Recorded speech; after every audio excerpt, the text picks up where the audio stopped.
عقیل اتاری کورنگی سے بات کر رہا ہوں۔ کیا پہلی امتوں میں بھی قبر میں سوال و جواب ہوتا تھا؟ بسم اللہ الرحمن الرحیم۔ سوالات قبر یہ حق ہیں، اور اس امت سے خاص طور پر جو ہے وہ سوالات کیے جاتے ہیں۔ اب کتابوں کے اندر مختلف اس حوالے سے روایتیں موجود ہیں کہ کیا کیا سوالات کیے جاتے ہیں اور کتنے سوالات کیے جاتے ہیں۔ جو مشہور روایت ہے وہ یہ ہے کہ مردے سے 3 طرح کے سوالات کیے جاتے ہیں کہ مر ربو کا، ما دینو کا، اور پھر نبی پاک صلی اللہ علیہ وسلم کی صورت مبارکہ دکھا کر یا آپ علیہ السلام کی جلوے دکھا کر اس سے پوچھا جاتا ہے کہ ما کنت تقول فی ھذا الرجل، کہ اس شخص کے بارے میں، اس شخصیت کے بارے میں تم کیا کہا کرتے تھے۔ تو یہ سوالات کیے جاتے ہیں۔ پھر جو کامیاب ہوتا ہے وہ جواب دے دیتا ہے، جس کے نصیب میں ناکامی لکھی ہوتی ہے تو وہ ناکام ہو جاتا ہے۔ یہ حق ہے، اور ہمیشہ سے مسلمانوں کا یہ عقیدہ اور اعتقاد رہا ہے کہ صحابہ کے دور سے لے کر قیامت تک تمام کے تمام مسلمانوں سے یہ سوالات کیے جائیں گے۔ اب کسی کو اس کے اندر استثناء ہو تو ایک الگ بات ہو جاتی ہے کہ فلاں سے نہیں، کہ جیسے مثال کے طور پر جمعہ کے دن انتقال کرنے والا شخص ہے، رمضان میں انتقال کرنے والا شخص ہے، ایسوں کے حافظ قرآن ہے، حافظ قرآن ہے، انبیاء کرام علیہم السلام ہیں، تو یہ اس سے مستثنیٰ ہیں۔ اسی طرح بہت چھوٹے بچے ہیں، مجنون، پاگل ہے، وہ افراد ہیں، تو ان کے بارے میں اس طرح کی روایتیں موجود ہیں۔ اب رہا یہ معاملہ کہ جو سوالات قبر، اچھا پہلے تو میں عرض کر دوں کہ یہ جو پہلی بات ہے سوالات قبر کے حق ہونے پر، دارالفتہ سنت کے سلسلے میں بہت تفصیل کے ساتھ ہم اس کے اوپر گفتگو کر چکے ہیں، اور تقریباً 17-18 منٹ کا ہمارا کلپ ہے جس میں مختلف ادلہ کے ذریعے یہ بات ثابت کی گئی تھی کہ یہ نظریہ اور عقیدہ ہمیشہ کے مسلمانوں کے لیے ہے، اور اسلاف کا ہمیشہ ہی یہی عقیدہ رہا ہے، نظریہ رہا ہے کہ قبر کے سوالات یہ حق ہیں۔ اب رہا یہ کہ جو قبر کے سوالات حق ہیں، یعنی سوالات کیے جائیں گے، یعنی اس کا انکار نہیں کیا جا سکتا کہ قبر کے اندر آزمایا نہیں جائے گا۔ جیسے بعض لوگ سوالات قبر کا انکار کرتے ہیں اور بعض لوگ عذاب قبر کا انکار کرتے ہیں، یہ گمراہی ہے۔ صحیح، قبر کے اندر سوالات بھی ہوں گے، قبر کے اندر عذاب بھی ہوگا، قبر کے اندر جو ہے وہ جس کے ساتھ انعام ہوا ہے، کامیاب ہوا ہے، تو اس پر نعمتیں بھی ہوں گی۔ اس کا انکار کرنا گمراہی ہے۔ یہ قرآن و سنت سے اس کا ثبوت ہے۔ امام ابو بکر البیہقی رحمۃ اللہ تعالی علیہ کی کتاب ہے اثبات عذاب القبر کے نام سے، اور اس کے بعد کئی علماء نے کتابیں اس پر تحریر فرمائی ہیں۔ ٹھیک، اب رہا یہ عقیدہ اور نظریہ معلوم ہونے کے بعد کہ یہ سوالات کیا اس امت کے ساتھ ہی ہیں یا پچھلی امتوں کے اندر بھی ہوتے رہے، تو جو جمہور علماء کا موقف ہے اور احادیث طیبہ کی روشنی میں جو بات ظاہر ہوتی ہے وہ یہی ہے کہ یہ سوالات اس امت کے ساتھ خاص ہیں، کیونکہ نبی پاک صلی اللہ علیہ وسلم نے ہمیں مخاطب کر کے فرمایا، صحابہ اکرام علیہ رضوان اور ان کے تابع ہم آئے، کہ ہم سے قبر کے اندر ہمیں قبر کے اندر آزمایا جائے گا، یعنی ہم سے سوالات کیے جائیں گے۔ تو موقف یہ ہے کہ پچھلی امتوں کے ساتھ یہ معاملہ نہیں تھا، ان سے قبر کے سوالات یہ نہیں کیے جاتے تھے، لیکن اس کا مطلب یہ نہیں کہ قبر کے سوالات نہ ہونے کا معنی یہ ہو کہ عذاب قبر اور ثواب قبر کا معاملہ نہیں تھا۔ عذاب قبر تو ان کے ساتھ بھی تھا، یہ تو بخاری مسلم کے حدیثوں کے اندر موجود ہے کہ یہود کے بارے میں فرمایا کہ یعذبون فی قبورہم، ان کو قبروں کے اندر عذاب دیا جا رہا ہے۔ اسی طرح فرعونیوں کے لیے قرآن مجید فرقان حمید کے اندر موجود ہے کہ النار یعرضون علیہا غدوا وعشیا، کہ ان کو صبح و شام یہ آگ کے اوپر پیش کیا جاتا ہے، یعنی عذاب دیا جا رہا ہوتا ہے۔ قیامت کے دن کہا جائے گا کہ ادخلوا آل فرعون اشد العذاب،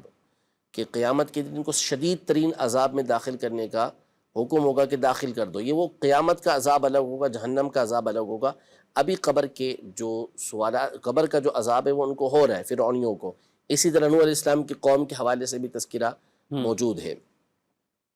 تو ان میں عذاب اور ثواب کا سلسلہ جاری تھا کہ قبر کے اندر عذاب ہو رہا ہے، ثواب ہو رہا ہے، لیکن یہ جو سوالات والا معاملہ ہے یہ اس امت کے ساتھ خاص رکھا گیا ہے۔ ٹھیک، یعنی ان سے پہلے والے 2 سوال بھی نہیں ہیں؟ نہیں، ان سے سوالات نہیں کیے جاتے تھے، یہ سوالات اس امت کے ساتھ کیے جاتے ہیں۔ ٹھیک ہے، اچھا یہ عذاب قبر جیسے گفتگو اور آپ نے فرمایا کہ یہ عذاب قبر بھی برحق ہے اور اس کے بعد بھی عذاب، تو کچھ لوگ اس میں یہ کنفیوژن پیدا کرنے کی کوشش کرتے ہیں کہ جب حساب کتاب ہی قیامت کے دن ہے تو اس سے پہلے پھر عذاب کا یہ تصور کہاں سے آ گیا؟ وہ عذاب یا دوزخ اور جنت یہ تو قیامت کے بعد ہی ہے، جو بھی حساب کتاب کے بعد فیصلہ ہوگا، تو پہلے یہ اب جو قیامت کے دن عذاب ہوگا یا قیامت کے دن نعمتیں ہوں گی، اس کی اصل بنیاد تو قرآن و سنت ہے ٹھیک کہ نبی پاک صلی اللہ علیہ وسلم نے اس بات کی خبر دی، ہم اس کے اوپر اس کے حق ہونے کا اعتقاد رکھتے ہیں۔ باقی پھر اس پر عقلی دلائل اپنی جگہ پر کتب کے اندر مذکور ہیں کہ یہ جو عذاب اور ثواب کا سلسلہ ہوگا اس پر عقلی دلائل کیا ہیں، لیکن بنیاد اصل کیا ہے؟ قرآن و سنت کے اندر اس کا تذکرہ آیا ہے۔ تو جب قرآن و سنت میں آنے کی بنیاد پر ایک مسلمان اس بات کا اعتقاد رکھے گا کہ اس نے یہ اعتقاد رکھنا ہے کہ قیامت کے دن عذاب ہوگا یا ثواب ہوگا، جنت میں جانا ہے یا جہنم کے اندر جانا ہے، یہ دو مقامات ہیں۔ اللہ پاک ہمیں جنت الفردوس میں داخلہ نصیب فرمائے، جہنم سے اللہ پاک محفوظ رکھے۔ تو اسی بنیاد کو سامنے رکھتے ہوئے جو احادیث طیبہ بالکل صریح حدیثیں موجود ہیں اس میں، اور اسی طرح قرآن کی آیات سے اس کے استدلالات موجود ہیں، اس کی روشنی میں یہ اعتقاد رکھا جائے گا، نظریہ رکھا جائے گا کہ قبر میں بھی عذاب و ثواب ہے۔ ترمذی شریف کی حدیث مبارکہ ہے، نبی پاک صلی اللہ علیہ وسلم نے فرمایا کہ یہ قبر جو ہے یہ روضۃ من ریاض الجنہ، جنت کے باغوں میں سے ایک باغ ہے، یا حفرۃ من حفر النار، جہنم کے گھڑوں میں سے ایک گھڑا ہے۔ تو ظاہر ہے کہ یہ جب آپ علیہ السلام نے فرما دیا تو فبیہا، اسی طرح بخاری مسلم کی حدیثوں کے اندر موجود ہے کہ جب بندہ قبر کے اندر جاتا ہے تو اس کا ٹھکانہ اس کے سامنے پیش کیا جاتا ہے، عذاب قبر کا، ثواب قبر کا، ان چیزوں سے ثبوت موجود ہے۔ تو جب احادیث طیبہ میں اس کا ذکر آ گیا تو ایک مسلمان ہونے کے اعتبار سے ہم نے یہ اعتقاد رکھنا ہے، بنیاد یہ ہے۔ پھر اس کے بعد اللہ تبارک و تعالی بندے کو جب چاہے انعامات عطا فرمائے اور بندہ جب نافرمانی چاہے تو اس کی پکڑ فرمائے۔ اب قبر کے اندر جو عذاب ہوگا وہ عذاب اصغر ہے، چھوٹا عذاب ہے۔ اگر تو وہ کفر پر مرا ہے نعوذ باللہ ثم نعوذ باللہ، تو پھر اس کے لیے عذاب اکبر موجود ہے جو اسے قیامت کے دن دیا جائے گا۔ یہ نہیں کہ عذاب قبر کی بنیاد پر وہ وہاں سے بری ہو گیا، بلکہ جب عذاب قبر ہے اور اس کا خاتمہ یہ نعوذ باللہ کفر پر ہوا ہے تو اب اس کو بڑا عذاب الگ دیا جائے گا، اور وہ بھی ہمیشہ کے لیے، وہ بھی ہمیشہ کے لیے۔ پہلے اس کو جو عذاب دیا جا رہا ہے وہ چھوٹا عذاب ہے، ابھی وہ عذاب اصل وہ قیامت کے دن ہوگا، اور یہ چھوٹا عذاب بھی دنیا کے اعتبار سے بہت بڑا عذاب ہے، لیکن اس کی نافرمانی ایسی ہے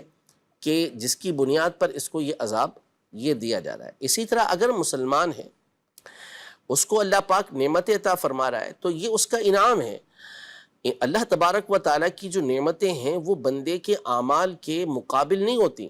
کہ بندے کے عمل کے مقابل اللہ تبارک و تعالیٰ کی نعمتیں ایسی آ جائیں کہ گویا کہ یہ اس کا عمل ہے جس کی بنیاد پر یہ نعمتیں مل رہی ہیں، ورنہ اگر یہ ہو تو اللہ تبارک و تعالیٰ کی جو نعمتیں ہیں نیک اعمال کرنے کے مقابلے میں وہ تو ایک لمحے کی نعمت ملے سارے کے سارے عمل کے برابر ہو جائے گی، لیکن اللہ تبارک و تعالیٰ مومن کی نیت کی وجہ سے اس کو انعامات عطا فرماتا ہے، اور وہ مستقل انعامات عطا فرما رہا ہے، وہ اس کا انعام ہے، اس کا کرم ہے، اس کی عنایت ہے، اس کی مہربانی ہے۔ وہ چاہتا تو قبر کے اندر ثواب نہ دیتا، لیکن اس نے بندے کو ثواب دیا، اور وہ اس کا عدل ہے، انصاف ہے۔ اگر قبر میں عذاب ہو رہا ہے اس کو تو اس کے عدل و انصاف کی بنیاد پر ہو رہا ہے، لیکن بندہ یہ ہمیشہ کا اعتقاد رکھے ہوئے ہوتا ہے کہ نعوذ باللہ اس نے کفر پر ہی رہنا ہے، اس نے اس نافرمانی پر رہنا ہے، تو پھر اس کو ہمیشہ کے عذاب کے لیے قیامت کے دن یہ عذاب دیا جائے گا۔